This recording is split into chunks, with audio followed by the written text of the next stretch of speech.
Welcome to ஹரிசோ சமையல். அனைத்து சகோதர சகோதரிகளுக்கும் இனிய காலை வணக்கம். இன்றைக்கி வித்தியாசமாக கருப்பு கவுனி அரிசி அடை செய்கிறக்காக ஒரு கிண்ணத்தில் சின்ன டம்ளரில் அரை டம்ளர் அளவுக்கு உளுந்தும் கொஞ்சமாக வெந்தயமும், அதே டம்ளரில் ஒரு டம்ளர் அளவுக்கு பாசிப்பருப்பு, கடலைப்பருப்பு, துவரம்பருப்பு, இட்லி அரிசி இதை எல்லாம் கலந்து அதையும் இதோடையே சேர்த்தாச்சு.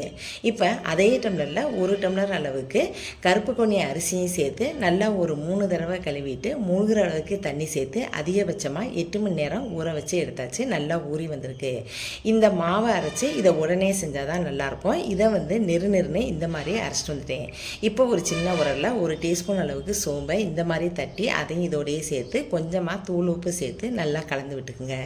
இப்போ ஒரு வானிலையை அடுப்பில் வச்சு 2 டேபிள் ஸ்பூன் அளவுக்கு நல்லெண்ணெய், பொடிசாக கட் பண்ணி வச்ச பெரிய வெங்காயம் 2 சேர்த்துருக்கேன். உரப்புக்காக பச்சை மிளகாய் 3 சேர்த்துருக்கேன். இதுக்கு தனி மிளகாய் தூள் சேர்க்குறத விட இந்த பச்சை மிளகாய் சேர்த்துக்குங்க. கொஞ்சமாக தூள் உப்பு சேர்த்து இந்த அளவு வதங்கின பிறகு இதை அடுப்பை ஆஃப் பண்ணிவிட்டு இதை தனியாக எடுத்து வச்சிடலாம்.